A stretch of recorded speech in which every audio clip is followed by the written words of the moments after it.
whenever you're in that situation, you always put enough fuel in the car in case the guy does want to do every lap, because you never know what the weather conditions are going to be. I mean, to cut it as fine as fast, slow in changing weather track conditions is, that's not even Formula Ford stuff. That is just pathetic. And that's as bad as Williams not taking a spare chassis to the Australian Grand Prix. I'm sorry, that is just pathetic management. And a lot of people are saying not very nice things about that Red Bull and Ford conjunction effort. But who are these people? Who are these people? They're just guys sitting behind a desk with a computer saying, oh, for sure, Red Bull are going to be blown away by Mercedes when it comes to the new power unit. They're not real people in terms of they understand what's going on, or they've spent 3 weeks going around Red Bull powertrain, looking at every detail of how they work and operate, and then comparing it with 3 weeks at Mercedes powertrain. They're not. They're just kids, probably.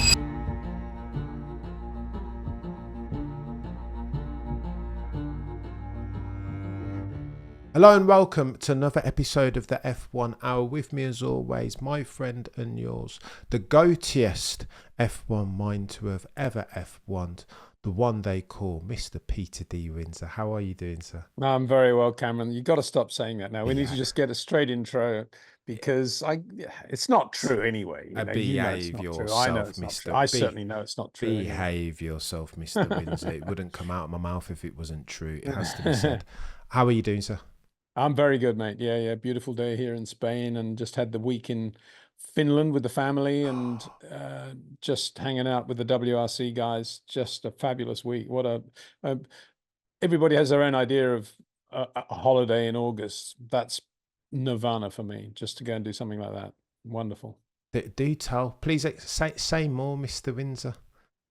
Well, it's about the drivers at the end of the day, always. And for me, to see race cars, because they are race cars, these things. I mean, they're just rocket ships between the trees and over the jumps. You can see everything in perspective and proportion. And of course, I love Formula One, but it's kind of difficult sometimes, particularly the younger kids, to actually get a feel for how quick Formula One cars are, given the way the circuits look, the amount of runoff area and everything else. And they're racing cars anyway. They don't move around that much. But you put something like, a 580 horsepower, four-wheel drive, carbon paneled rocket ship between the trees and over the jumps on the gravel, and you really get a sensation of speed and what great driving and balance and accuracy is all about. And I was very fortunate to be able to do a run on the shakedown stage with Terry Neuville and in the Works Hyundai, which is exactly that rocket ship I just described. And so it was just wonderful. Yeah, it was, to see the footwork and the handwork close up, rather than just in Formula One. All we really ever see are the onboards, which is mainly the handwork, obviously, but to see the footwork too, and also to see the body language and the general suppleness. His general suppleness was very, very special. And for me, it's a bit like, this polarization we have today between, you either like Lewis or you like Max. You can't like both of them, and you like one, you got to hate the other, or whatever it is, ridiculous stuff that social media engenders. It's a bit like that between Formula One and rally. If you like Formula One, you got no time for rallying. Equally, if you're a rally guy, you're a bit skeptical of Formula One. It's all nonsense to me, because there's massive crossover. And that's, I don't really, as I say, I'm not massively into trends. I'm not into hashtags. For me, Peter Windsor, there's an amazing similarity between the skills, the talent, the raw talent of a Kalle Rovanperä or a Terry Neuville or a Sebastian Ogier, compared with a Lewis Hamilton, a Max Verstappen, a Charles Leclerc, you name it. They've all got that same basic talent. And for anybody in Formula One not to be interested in rallying, I think is quite stupid, to be honest. And I don't think rallying people are negative about Formula One. They just get on and do their own thing and just get on with it. Whereas Formula One people have this sort of thing about, oh, well, if we're into Formula One, we're not into anything else. It's just pathetic. And so, I just do my thing, and I just loved it. I loved it from beginning to end, and not only from a rallying perspective, but also in relating it to everything that I've been lucky enough to experience in Formula One and applying it. It's not for nothing that when Nigel Mansell, who I was very close to and still Yeah. am, did the BBC World, they did a thing, a rally sprint thing based at Donington for about 5 years. Wow. And it involved circuit racing and it involved rallying. And so they had 4 rally drivers, 4 race drivers. And Nigel did it twice. And on both occasions, when it got to the rallying stage, he was in the top two. And this is the era of Tony Pond and Russell Brooks and really good guys. And similarly, Carlos Reutemann why did Carlos Reutemann have the name of the stage on the Rally of Portugal that was covered in fog that Walter Roll won by over a minute? Why did he have the name of that stage taped on the steering wheel of his Williams FW07 in 1981? Because Carlos was bright enough to know that there's a world bigger than just, driving Formula One cars. And there's something to be learned from all disciplines of motorsport, particularly rallying. Because, and Gilles Villeneuve was the guy that said it, Formula One kind of lost its way when going sideways was no longer quick. And in rallying, it still is super quick. And that's one of the other things I love about it. Don't we all love going sideways? I think we do, don't we? Yeah, Anyway, that's my rant. And thanks for giving me the chance to say that, Cameron. a bit of hoonery. And I feel like I've got to bring myself to the pulpit in that sense, Peter, because I think there is something to be said for this. It's almost a pseudo intellectual snobbery that the F1 populace suffers from. And I suppose there is a bandwidth issue. If you're going to commit to Formula One as a pastime, it's a lot, isn't it? Like time demand wise, Peter, it's FP1, 2, and 3. That's 3 hours of your life, and then you got quali. That's 4. Then you got the race, and that's an extra 2. So you're going anywhere between 6 and 8 hours over the course of a weekend. So I don't know where would an F1 fan get the time to add on an IndyCar or a WRC. It's a labour of love, isn't it, Peter? Well, it is, but it's not that difficult. I mean, the beauty of the world in which we live is that you can just go from Rally TV to Formula One and back to Rally TV or wherever you want to go. And it's right there for you to watch. And of course, rallying takes place over the same sort of 3-day weekend, but they're longer days, and you can watch replays of every stage, and they've got onboards of every top car in every stage. I mean, it's not difficult to watch and keep up with. I think the real problem is corporate media and where it's leading people. And this is, as you say, this sort of snobbishness about Formula One. And it goes right back to the days of the BBC never expanding their rights coverage of Formula One by having proper live midweek shows to build up the audience. They just relied on the live footage and that was it. And it's kind of gone downhill from there. And where they are today is this is the Grand Prix weekend and that's it. And nothing else matters in motorsport. And it's completely ridiculous. And anybody who's got racing blood in their veins, I defy them to go to a rally and not be massively impressed and super enthusiastic about everything and want to know what's going to happen next. It's just a question of getting off, or moving the finger to a different button to watch a different feed. That's all. And Rally TV is really good. I mean, the camera work there.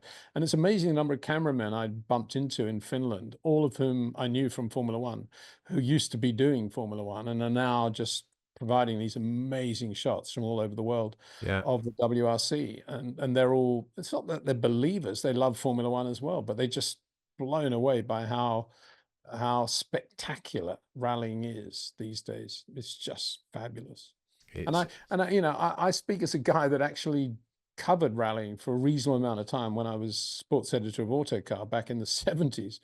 And it was hard work because the rallies then took place at night as well as the day. And now they're kind of adapted to the modern audience and the modern audience's logistics, if that's the right word. And they're easy to watch. They're just 3-day events. If you're staying up all night in Monte Carlo, I remember it well. It was not an easy thing, but it was worth it in the end, actually. I need to get on board. I think, Mr. Windsor, make time. Because I do enjoy. I do go back and watch the old clips of Colin in that 22B and enjoy the wastegate chatter. Like it's a very visceral thing and something very different to F1. And I don't know, varieties. Hyundai've got a really good three-word sort of phrase that sums up their entire philosophy, which is on road cars, and it's just not just driving. Oh, And I think that's, you can put the emphasis not just driving or not just driving. You can do it all three or different ways. But or basically, what they're saying is let's try and bring the joy back into driving, yeah, I don't partly know. through rallying and partly through the cars they're doing on the road. Yeah, or place the Yeah, emphasis on not just driving. yeah, exactly. You can cut it Yeah, a few different ways. Go on, then yeah, let's talk about some F1-age, yeah. Mr. Let's Windsor, go. because Yeah, there's a lot going yeah. on There in the is. space as There far is. as rumour and speculation. I'm going to broach, there was some breaking news overnight, being that Ralph Back of the F1 Insider says that on his summer break in the south of France, Max Verstappen is talking to his dad about potentially joining Mercedes as soon as 2026. That Andrea Kimi Antonelli will join Mercedes next year. That's set to be announced September the 1st. So next year, their lineup per Toto Wolff will be George Russell and Andrea Kimi Antonelli, with George being jettisoned at the end of 2025 to make way for Max Verstappen. To that, Mr. Windsor, Mhm. you react how, sir? I'm not surprised that we all assuming, so there's no news there, and that George and Kimi will be in the cars next year. So, delete that as a topic of conversation because we know that's the case. I've always said that from Max's point of view, the logical thing is to see how it goes in 26 because nobody has any idea how it's going to pan out. And for him to preempt Red Bull Powertrain Ford's performance, 26 performance, by going to Mercedes before that is a bit strange and a bit odd. It can only be based on he's just not very happy where he is anymore. And I find that partly understandable, I guess. So many good people have left. Jonathan Wheatley, the most recent. But it's amazing how things could change if Max wins the championship in 2025, which, let's face it, he's got at least a 50% chance of doing, if not an 85% chance of doing.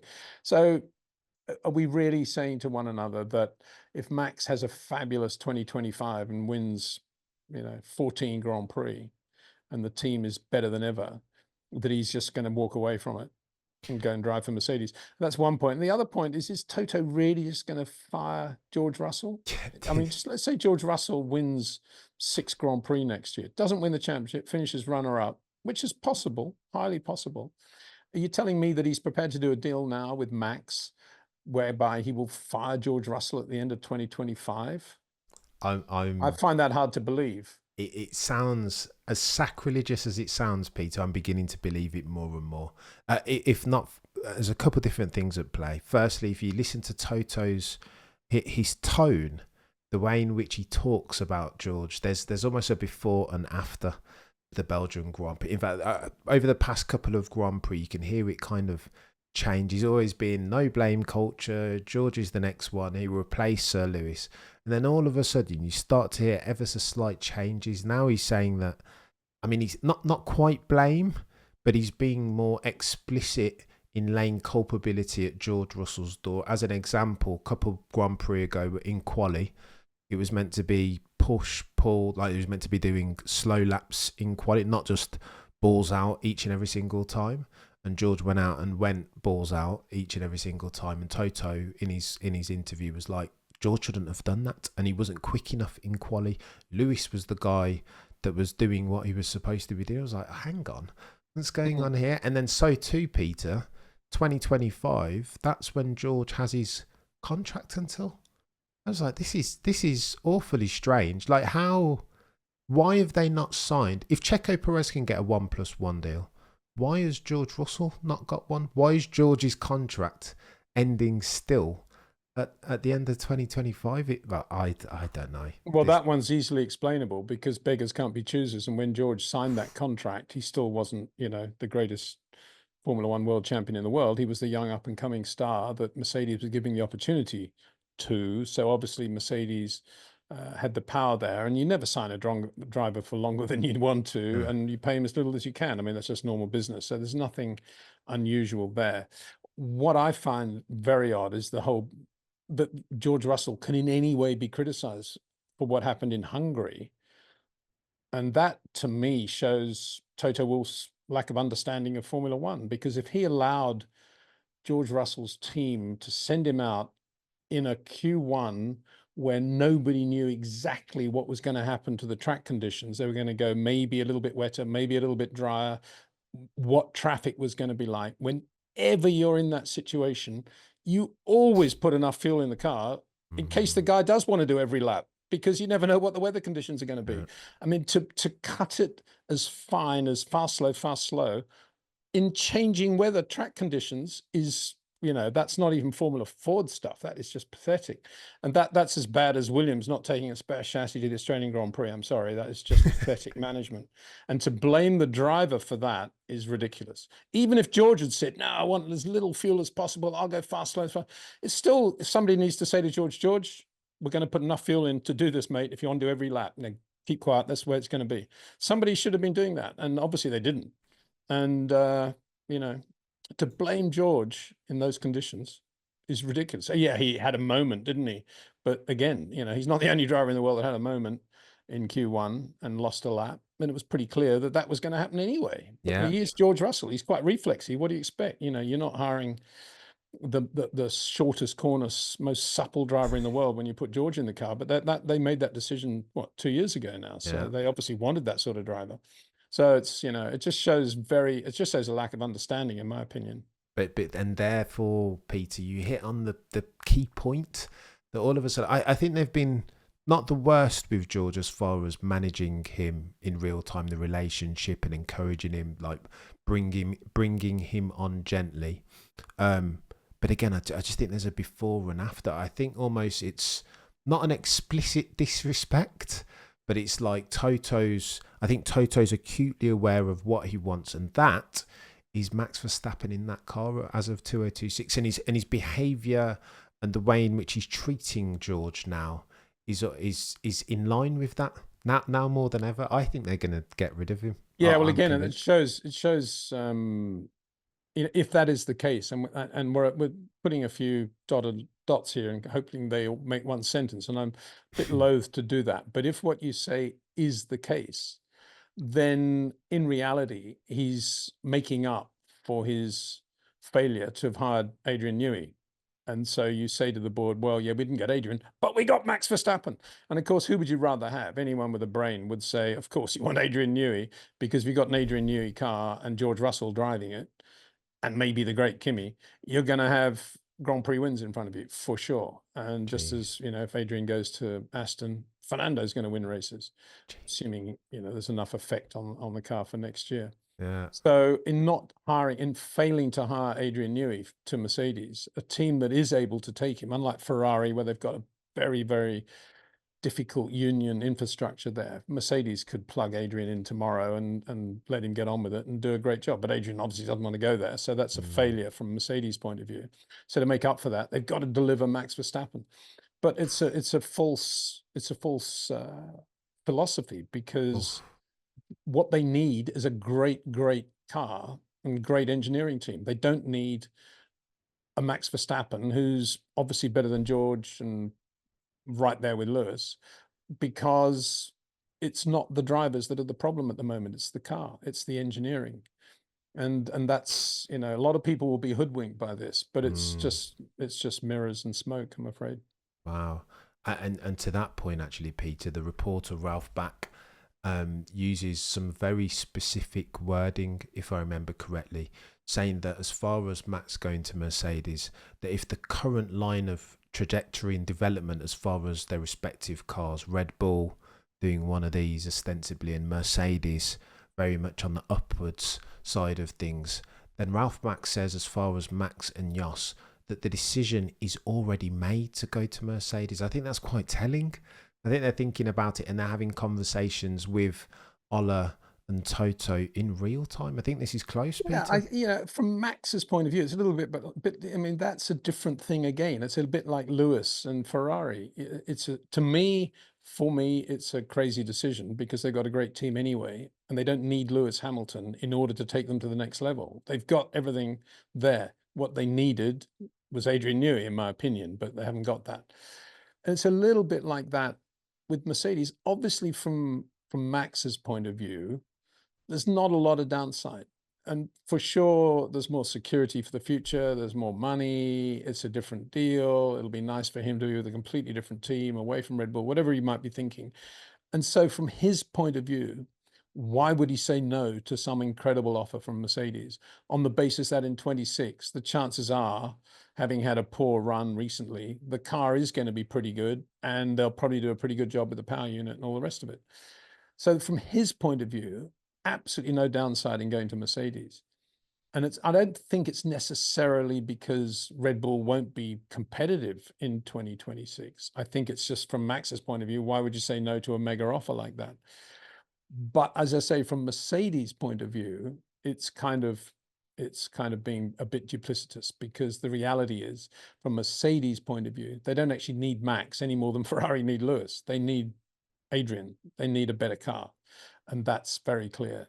And we've seen that over the last 5 years, 4 years. So it's just, again, they'll hoodwink people and persuade people that they've done this brilliant thing. And it's not the answer to everything. Having Max there isn't going to make any difference if the engineering of the car is just the same. Yeah. Yeah. Any more than it made any difference for Lewis. And everybody's saying, oh, Max is much better than Lewis. He'd do a much better job than Lewis in the Mercedes. I don't think he would. Wow. Wow. And look where Lewis has been for the last 3 years, And basically Toto saying, oh, we'll keep the same engineering team. We'll just get Max in there. He'll do a much better job than George. To me, that's puerile thinking.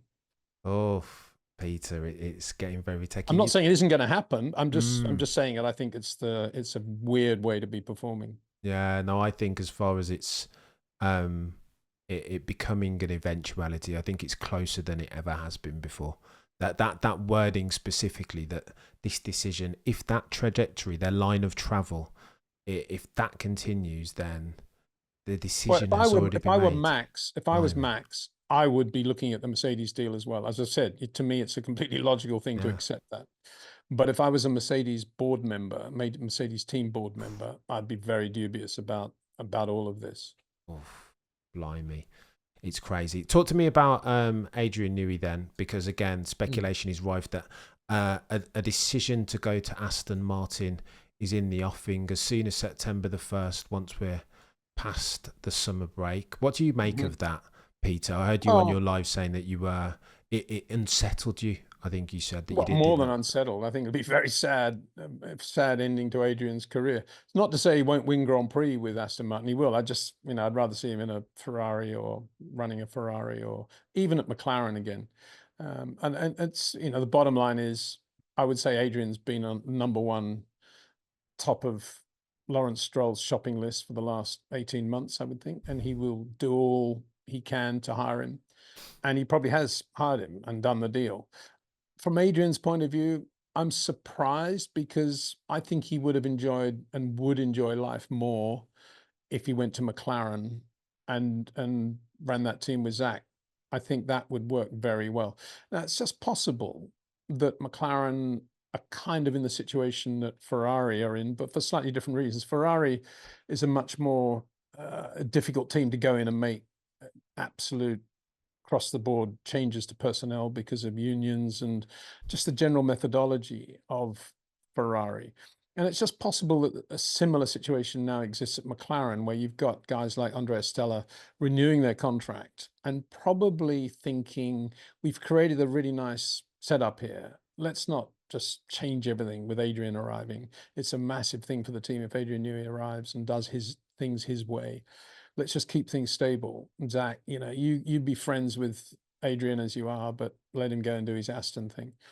Whereas, of course, at Aston, Lawrence Stroll will be saying, yeah, you can do whatever you like, get rid of whatever you want. How much do you want? You can go and race your own classic cars whenever you want. You can do 15 new road cars if you want. You can do America's Cup yacht if you want. Yeah, tick all these boxes, do whatever you want.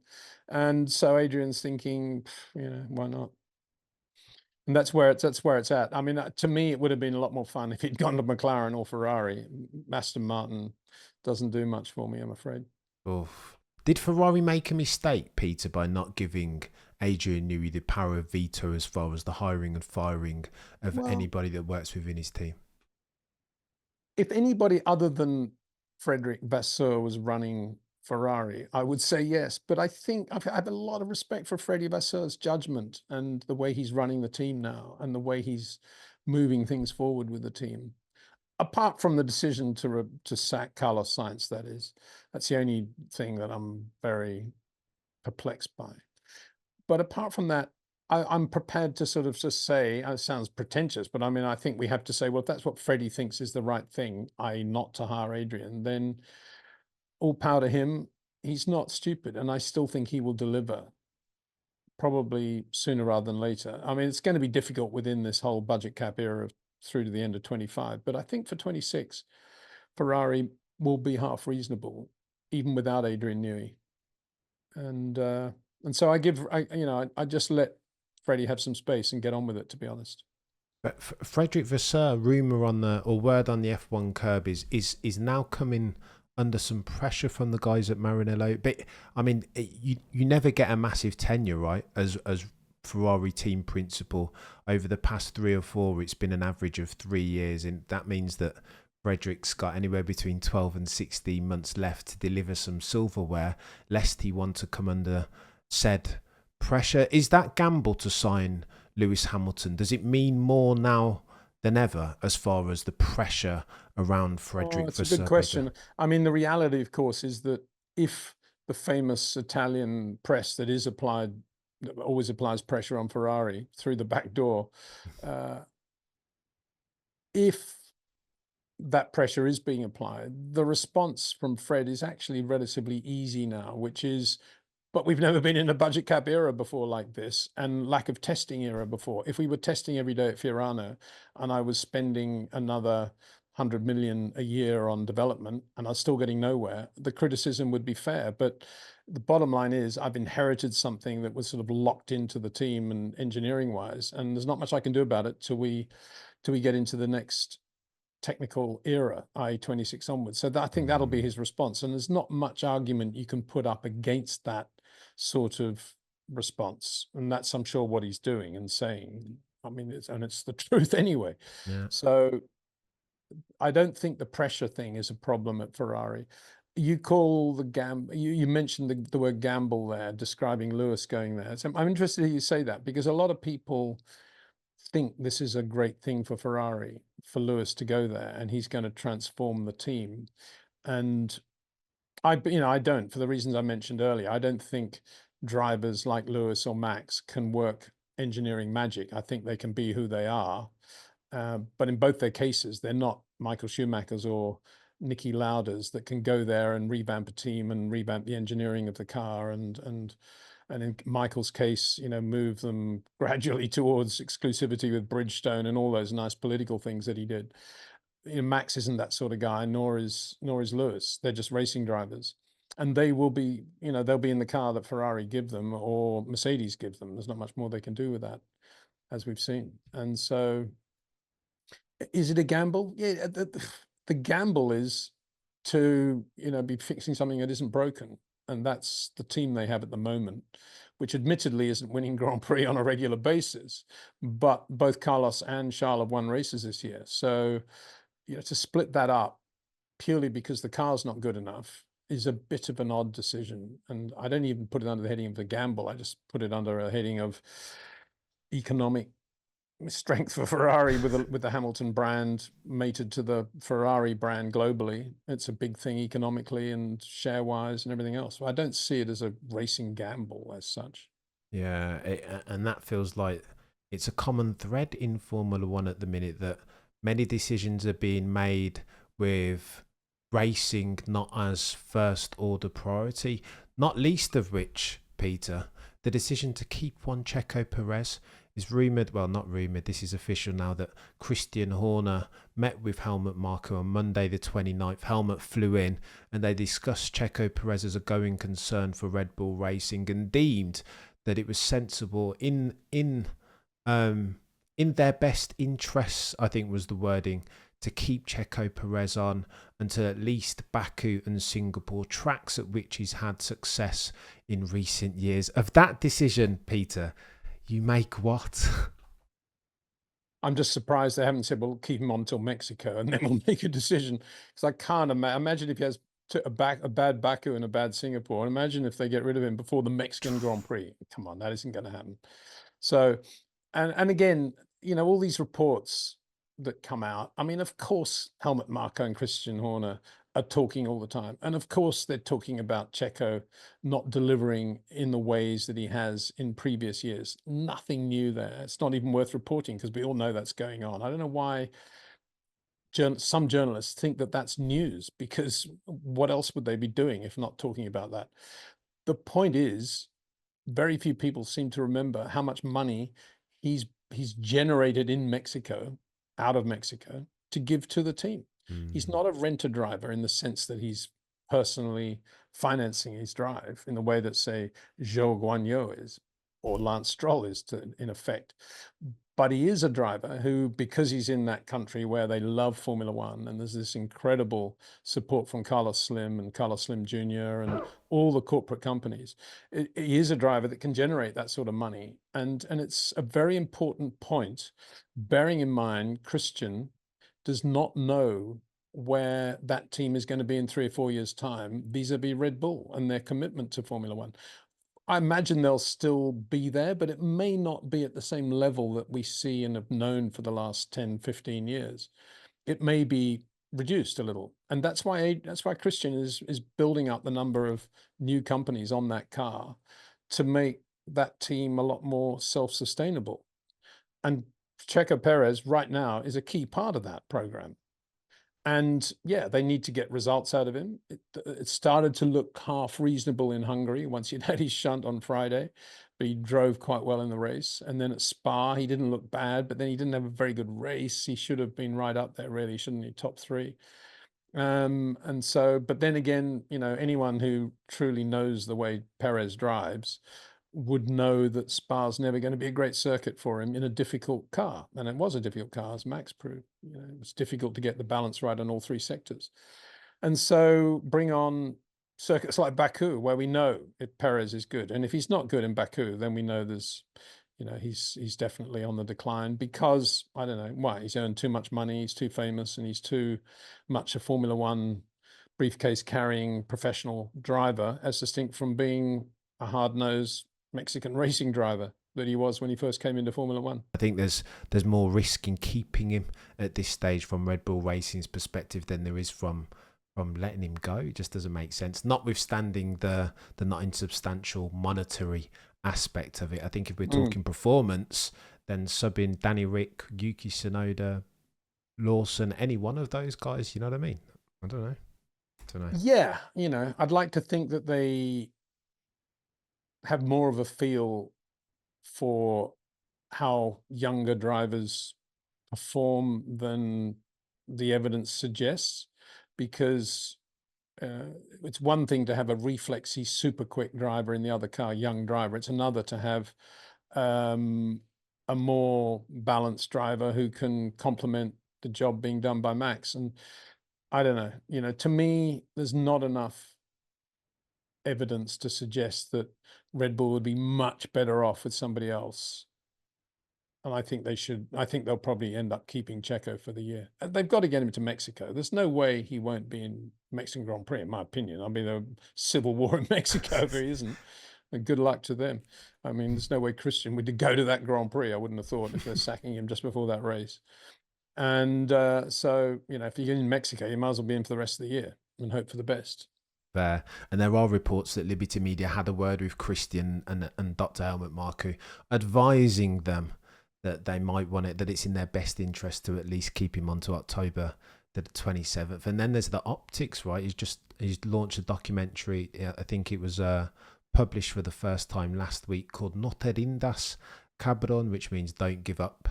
I think, Peter, the optics for all related parties, Checo, F1, Christian, Red Bull, would be really bad if in the week when Checo Perez's documentary has been launched, that talks predominantly about his ability to overcome adverse circumstances, never giving up, per the title of the documentary. That's the week when the news comes out that they've sacked him. The optics are bad, right?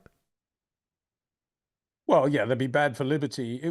Business would be bad for Liberty if they sacked Perez before the Mexican Grand Prix. It's as simple as that. I don't know about optics. I don't know about documentaries and who watches them and who believes them anymore. But what I do know is if they drop Perez before the Mexican Grand Prix, it'll be, there'll be a riot in Mexico City. Bad news all Yeah, round. as simple as that. Oof.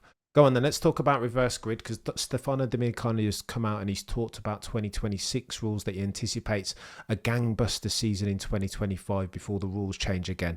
But he's also chimed in on reverse grids, sprint races. What do you think about that, Peter? Good or bad? Well, being a rallying guy, I don't really care. Isn't that a great response? It's lovely to be able to say that periodically. Well, I do care, and I think it's ludicrous, and I hope they don't go to reverse grid races. I like the purity of a proper grid with a guy on the pole who's the fastest guy in the race, and if he's done well enough to win by 3 laps and lap the entire field 3 times, then good luck to him. That's what I love about racing, the purity of it. So I'm not a good person to talk about how should we improve things, how should we make things better, reverse grids, all this rubbish, because to me it's just, we don't need to do it. I don't know how many times I've said it, but I'll say it again. If they think there are still some areas of Formula One that need to be improved in terms of generating a bigger audience, in terms of making it more interesting, then they should do a much better job behind the scenes of what everybody in Formula One is doing, and they should capture the world of racing team debriefs after qualifying or after first practice on Friday, or the conversation in the road cars going to the track each day, or live coverage of the drivers' briefings, all the things that we don't get to see. And we get the sort of second-rate stuff on Netflix, and it's contrived, and we should have real stuff, and I've said before, there's a massive story there to be told about every aspect of the Formula One industry, whether it be the motorhomers, the catering people, the sponsorship people, the mechanics, the managerial side, the strategy side. There's so many different parts to the Formula One family, and we're just scratching the surface. And all of it is real. All of it can be properly filmed and produced and directed. No secrets should be given away, and that can easily be done these days. It's not a difficult thing to do if you know what you're talking about in Formula One. And rather than frigging around with reverse grids, that's what we should be doing. That's what would bring the next generation into true focus of what Formula One's all about, not a sort of artificial, wow, Kevin Magnussen has just won the Monaco Grand Prix. That's just nonsense. And no disrespect to K Mag, I'd love to see him win a Grand Prix, but you know what I'm saying. And I just think I don't know. It's just like DRS. It's like everything else. It's artificial. I don't like artificial sweetener. I don't like DRS. I don't like reverse grids. I'm sorry. I like cotton. Can you not do both though, And wool. Peter? Can you not do both though, Peter? Are those two things mutually exclusive? Can you Yes, I not think put they the are. I think they are in a sport like Formula One, where it's so difficult to succeed and it's so hard to get to where you want to be. I think you have to just do it correctly. And the minute you start playing around with all these different things, just for what? What possible goal is there? Everybody has their own opinion based on what they think is wrong with Formula One and what the viewers want and what the fans want and this and that. Nobody really knows. And if everybody just got on with it and told the correct story, and we didn't have bodyguards everywhere, and every time you wanted to interview a driver, you didn't get sent an email saying, what questions do you want to ask, or something pathetic like that, and we just got on with it, and we lived this world, and we showed what this world is all about, everything would be fine. But because on the one side there's control of everything and the output and all the content is controlled, and on the other side everybody thinks it could be better if it was done this way or that way, it's a mess. Or it is a mess if they're allowed to go too far. I personally don't think Formula One is a mess right now. I think it's very good. And I don't see why changing things artificially is going to make it any better at all. I agree with you, Peter, but the part-time casual in me thinks that sprint races aren't a bad idea, but just that if you're going to criticise them, they're not in their final form yet. They need to be tinkered with.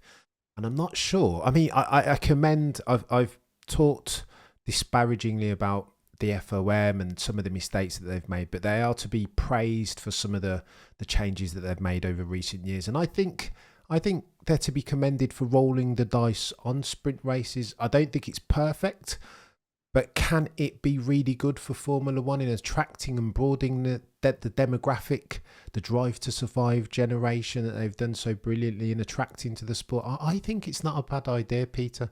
I think they can roll the dice. If it doesn't work, it doesn't work, and then as you were. But I think they're to be commended Well, for trying I have this. to disagree with that. I don't think sprint races are working, and yet they're carrying on with them. So it's not a case of if it doesn't work, it doesn't work. If somebody's got an idea that sprint races or reverse grid races are a good thing, they're never, ever going to admit, like Max Mosley never, ever admitted that going to groove tires was a mistake. In this case, they're never going to admit that sprint races are the wrong way to go, because they'll always be able to justify it with some sort of view of analytics. But my point is, if we didn't have sprint races, but instead we had all the things I just described in terms of full access of live television coverage of all those things behind the scenes, and in addition, we made the hot laps much more accessible to the fans, and every Thursday and every Friday after second practice, the fans were able to sit, selected fans, obviously it's a lottery, whatever it is, could actually sit alongside all the Grand Prix drivers in road cars. They don't have to be supercars. They can just be normal road cars. And we did that sort of thing a lot more. And they did a lot more of that between the races as well, in the countries in which they're going to race. Then, would we be saying, oh, we got to have sprint races, it's the only way to get the audience up? I'm not sure that's the case. I'm saying that we don't do nothing. I'm just saying there are much better things to do than sprint races.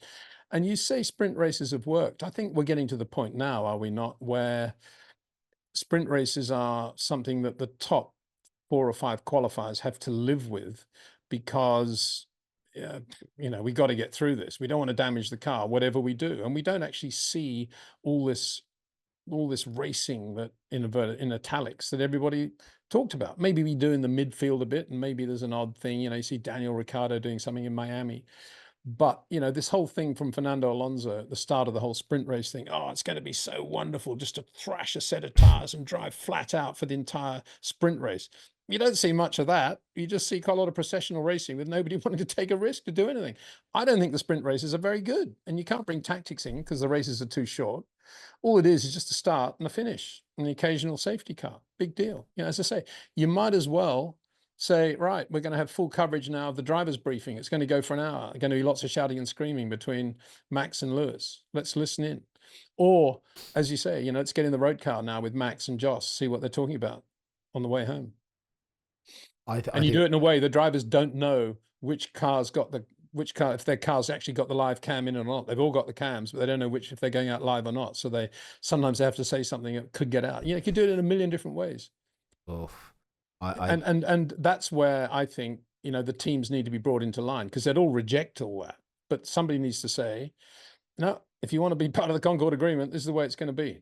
Yeah. And we want the top 3 drivers in the World Championship doing a world tour over the winter between the seasons, and they're going to be doing hot laps, they're going to be doing kart races, they're going to be doing chat shows, they're going to be promoting the sport that way, doing a lot for charity, all that stuff. And we don't have that. There's so many things you could be doing instead of freaking around with sprint races and DRS for that matter. I think if it's either or choice, Peter, I'm going with your idea every single day of the week. But I think there's a lot more that they can do to contribute to the upside of Formula One. I think they can do both. They can tinker with sprint races. Again, I agree with you, it's not working at the moment, but in its final form, I think it could be a positive thing. But that would be second order priority as far as. In some ways, Cameron, it's difficult for it not to be a positive thing. Let's face it, it's 20 Formula One cars going around a Grand Prix circuit. If you can't make that work in some form, then you shouldn't even be in the business. Of course, it's a positive thing in some ways. But is it as positive as a full-on qualifying session with much better TV access to what's going on behind the scenes? For example, a dramatic qualifying session. Where you see the conversation between Max and his engineer. I can't believe Lando Norris has done that time. Okay, Max, you got to go out now. You got to do it. And we're really getting behind the scenes of what's going on. We don't get that.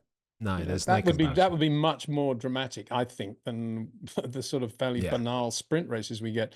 And I don't think, you know, as for reverse grid, I mean, I think it's so childish. I just don't even want to think about it. Fair. I don't hate it, Peter. Let me ask you about this antitrust suit, because again, the news on the earnings call yesterday, Greg Maffei of Liberty Media said that they have been investigated by the Department of Justice on the back of them having rejected the application of Andretti Global. What do Hmm. you make of this, Peter? Is there any is there anything to this, or is this just background noise? Well, it's all come from, well, I mean, it's come from Jim Jordan, hasn't it? Fired up by the Andrettis. I don't blame the Andrettis for doing that. I mean, Jim Jordan's fairly, you know, we know what he is. And so, as I said before, when we talked about this, I think the target is the logical target for Jim Jordan is Liberty because they're an American company. But the reality is it's not Liberty alone that made that decision to exclude Andretti. So even if Liberty are in some sort of bind, how does that impact on the FIA and the teams, whose decision it also is? I don't see Jim Jordan in the pit lane talking to the likes of Christian Horner and Zach Brown. I saw Donald Trump talking to Zach Brown. Is that what they were talking about No. in Miami? Were they talking about the Andretti thing? I doubt it very much. Um, so I, to me, it looks like a big thing in America, but I don't see how that filters down to this private club in Europe where the teams don't want another new team because it'll eat into their slice of the cake. What they want is for Andretti to buy an existing team for whatever, $1 billion. That's what they want. Not Yeah. going to happen, but that's what they want. And so I don't see how the American government can do anything about that. Is the opportunity not Alpine here, Peter? Because Well, maybe. I mean, if we're talking a different subject, which is which teams out there on the shopping hmm, list for a team like Andretti, if they did want to buy a team, you'd have to say uh, Alpha, what is it, Visa Cash. You'd have hmm, to say Alpine. You'd have to say Haas, possibly even Williams. I think any of wow, those teams are probably would sell for the right price. Aston not if they've got Adrian. Although you know, if you offer Stroll, if he signs Adrian and then the Saudis offer Stroll £4 billion for the oof, team, I'm sure he'd sell tomorrow, wouldn't he? I'm not wow, saying Andretti's got that money, but I think he would. yeah, So I just think all those teams, and there's plenty of teams he could buy. That's not the issue at all. The money's the issue. yeah, You know, if you're Michael Andretti and you've done a good job to get the money that he's got, you don't want to blow 2/3 of it just buying another person's mistakes and debts, do you? You want to do your own thing. yeah, fair cop. I thought though that Alpine, again, if word on the F1 curb is anything that you want to be invested in, that Flavio Briatore had been brought on as an executive advisor specifically to bring to recover the asset value that is Alpine, with a view to sell in a couple of years' time. Again, Renault don't sound awfully interested, nor invested in F1 as a sporting enterprise. They're coming out of manufacturing engines. It feels like they're almost primed. It's almost like they're waving a flag here at Andretti Global saying, come and get me in a couple of years' time, no? No, I don't think that's why he was specifically hired. I think he was specifically hired to try to improve things. If you improve things, obviously the value of the team goes up, and obviously they become a more likely target if they've got a lot of things going on and they're not the same price as Mercedes. And if the team does improve, that could happen. And that would be the only thing that you'd be doing. You wouldn't be thinking specifically, I've got to set everything up so that we can do a sale. You'd just be saying, how do we make this a better team? And how do you make it a better race team? And it's classic Flav to say, we'll get rid of the Renault engines, they're a load of old rubbish, and get rid of this, get rid of that, and we'll run it like a normal operation. And because the Renault board obviously listened to him, that's what's happening. I personally think it's a great shame that they have persuaded Renault to stop building engines because why do I think that? Because I'd like having Renault engines in Formula One because I think the more the better. And I think that Renault have played such a huge role in Formula One's history that it's a shame to see them go the same way as the French Grand Prix. It's a great shame that we're not doing more to sustain the whole French element of Formula One. Yeah. We don't have a German Grand Prix, but at least we have German Yeah. names Agreed. in Formula One, even if the engines are built in England. Audi are doing their own thing in Germany. But if you're going to stop doing engines and you're Renault, I guess end of 25 is a good time to do it with that whole 26 thing happening. But it doesn't fit very well, does it, with the whole Liberty? The reason we're doing these 26 regs is because we want more manufacturers in the sport. And then you suddenly, you get Honda in again, and you get Ford in, you get Audi coming in. But then you get Renault saying, oh, we're fed up with this, we're leaving. And that's not a great thing, is it? Not a great look. I agree with you, Peter, but you don't. And they've just launched, oddly, they just launched a full electric Renault 5, which looks like a very cool car. And you'd be thinking it's a great indictment of Formula One in a way, that here's a big French car company just in Formula One at the moment, just launched this. They've had electric cars before anybody else, really. And now they've got this great new car. For sure, it's going to be a big seller. And they're pulling out of Formula One. Well, in theory, if we haven't seen the official announcement, I don't think, but that's what we No. assume is happening as an engine supplier. So, that's not a good look, actually. The optics aren't fantastic, Peter, but I No. mean, their decision making, even as far as the electric thing, right? Electric was the thing, very a la mode circa 2 years ago, but the way that the automotive industry is going now isn't electric. To have a full fleet of electric cars is like fool's gold almost. It's all about hybrid, that's right? another subject again, isn't it? Formula One has backed that electric route, and so whether or not it's the right thing to do is another matter. But we know the engine's going to be 50% electric from 26 onwards. So hybrid, therefore, Peter. yeah, but what Flavio should have done, in my opinion, is that he should have said get rid of the Alpine brand and bring back the full Renault brand for the car. And that would make more sense, because I'm not aware of Alpine building any electric cars. I may be wrong there, but I don't think they do. I think Renault want for their whole fleet to be electric, but again, that just feels like another bad decision in a long line of bad decisions. Yeah, and it's like all things, there's no magic in Formula One. You need a good car, and to have a good car, you got to have a good engineering team led by a very, very good engineer. So all the stuff that's going on is actually peripheral to the real problem. But maybe they're going to magically have a phenomenal engineering team at Alpine Renault next year. Who knows? I would love that. I doubt it, but it's possible. I know it's reachy, but I'd love for that.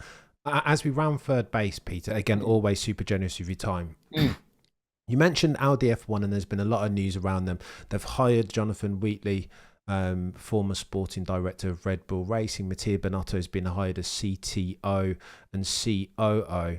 However, Eddie Jordan said on the Formula for Success podcast that you don't win anything in F1 if you are not based out of Middle England. That if past his prologue, Audi want to shift their operation, their HQ out of Germany and move it to Oxford or Milton Keynes or Northamptonshire, where all of the brightest F1 minds, all of the intellectual property and all of the market leading F1 suppliers are. What do you make of that, Peter? I think he's kind of right, but I think his explanation is completely skewed, because the problem in having a team based in Germany or Italy, as we now see with Ferrari, is the union control of the employees. It's nothing to do anymore with this sort of thing from Eddie's era of, this is the Silicon Valley of motorsport, and this is where all the great suppliers are, and this is what you can't go wrong if you do a car in Middle Oxford. Well, plenty of teams have gone wrong in Middle Oxfordshire, believe me. No, it's all to do with unions, and that's the problem that anybody at Audi will face, any racing Formula One person, like a Jonathan Wheatley, good example. The problem he's going to face is the union situation in Germany, which is very, very strict. And I say a Jonathan Wheatley because Jonathan Wheatley can't do the job the way he will want to do it if Audi isn't really on its toes and doing a great job and producing things at the same rate and level as Red Bull have done for the last 20 years. And so although he's only working for Sauber, it behoves Jonathan, obviously, to make sure that there are no bottlenecks going on the Audi side of things, so that when the two merge and they're suddenly racing the Audi, that the normal racing problems are in place and not extra ones to do with union law, for example. And so Eddie's right. in the sense that if they were based in the UK, they wouldn't have anything like the same issues. Although Formula One in general is much tighter now in terms of personnel and what you can do, and they like to do a lot in-house. Audi will. So actually being in a valley where you've got all these suppliers isn't going to be a massive help anyway. And of course, he's wrong when he says that, to win in Formula One, you've got to be in the UK, because Ferrari haven't exactly been winless. So, that needs to be remembered as well. Yeah. But like Audi, Ferrari in Italy do have the same issues, and that's the thing. You have to work around that. But I think Formula One is gradually moving closer and closer to EU union law, and in terms of its the hours you can work, the truck drivers and so forth, the amount of people you can have. And so it's not that much difference anymore. It just requires good people. It's like everything else. It just requires good people to get the best from the team that they have, whether it be on the manufacturing side, the racing side, the logistics side, whatever it is, it requires good people. And there is absolutely no reason why that can now not be done from a car built in Germany and run out of Switzerland. For sure, that can be done. And I think it's so, as a bottom line, I think Eddie's wrong there, apart from the union thing. And I think the union thing will become less of an issue as time goes on, for the reasons I've just said. Wow. Great shout, Mr. Windsor. Finally, super last question. You mentioned that F1, your success in F1 will always be a function of good people, both getting them in and keeping them in the second instance. A Red Bull Racing, with Jonathan Wheatley not long having gone out the door, Adrian Newey, Rob Marshall, Dan Fallows, do Red Bull still have enough good people to keep their dominance that we've seen going over the next couple of years, like we've seen over the last few years? I think from 26 onwards, they will feel the absence of Adrian Newey. I don't think it'll have any effect. His absence will have any effect through to the end of 25. And it's not as if Red Bull aren't going to be hiring good people as well. And it's not as if Red Bull don't know what they're doing. They do. I'm talking about the race team now, not the drinks company, but they obviously know what they're doing as well. So yeah, it was time for Jonathan Wheatley to move on to something. He's always wanted to run a team, and that's a great role for him. Very pleased for him. But there are plenty of people that can come in and do the job that he was doing in Red Bull. The team is structured well enough. It's not going to collapse because Jonathan Wheatley has left. That's no disrespect to Jonathan, and I'm sure he would agree with me. And Adrian, is a big thing. Yeah. But it's going to be a very power unit driven formula, I believe, 26 onwards. Yeah. And I think, as I've said before, I think they've got one of the best guys outside of Andy Cowell running powertrain now, and that's Phil Prue. And I don't see much talk about what a great hire that is and what a great asset that is. I personally think that's a really, really strong team there that they now have under Phil. And I think Ford will do a pretty good job in terms of being a partner at the right level and producing the right sort of balance to where they want to go with the power unit. So I'm pretty optimistic about that. As a race team, I don't think race teams will collapse. I don't think a good race team like Red Bull will collapse overnight in terms of structure and the way they go their racing. Obviously, there are a few glitches appearing now in the way Red Bull go racing to do with pit stop strategy, but that's normal. When you've been winning races for 3 years by with impudence, and then suddenly everybody else, the penny's starting to drop and they're starting to get a car almost as good, if not sometimes better in some situations. That's not going to manifest itself in Red Bull just remaining absolutely straight and calm and in some occasions finishing second rather than first. It's also going to manifest itself in errors creeping in to do with strategy, pit work, other things, planning. And because pressure is pressure in all parts of the team. As I said before, we only see, because of the way Formula One is covered at the moment on TV and on Netflix, we only see the top end, the icing on the cake, the driver's bit.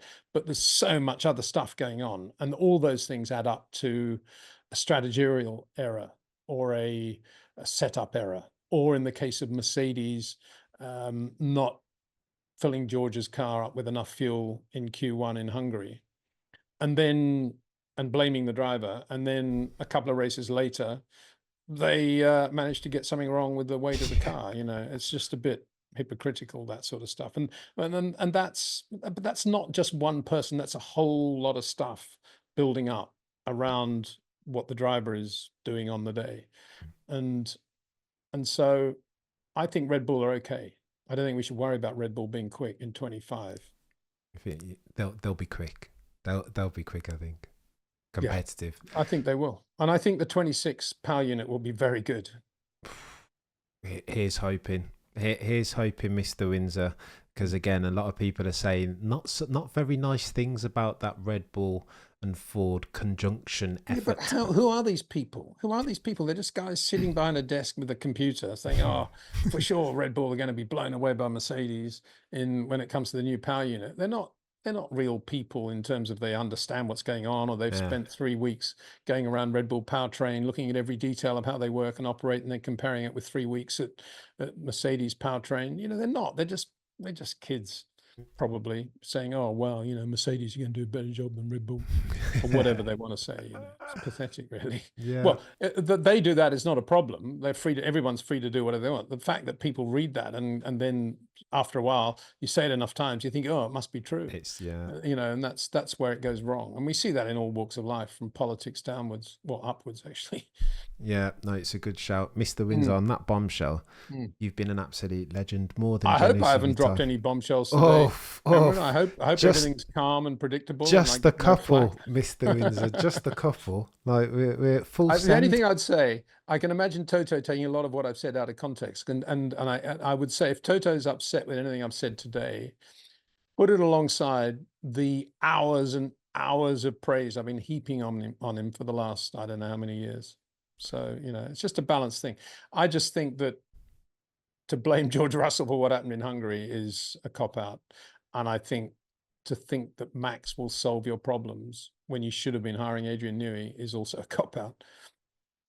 Oof, Peter, a much needed dose of truth serum in an F1 community, I'll be honest with you. And I think that's why gazillions of people watch your every live stream and your every race review, mate. We need more of that, I think, particularly in the F1 space and community. You're an absolute legend.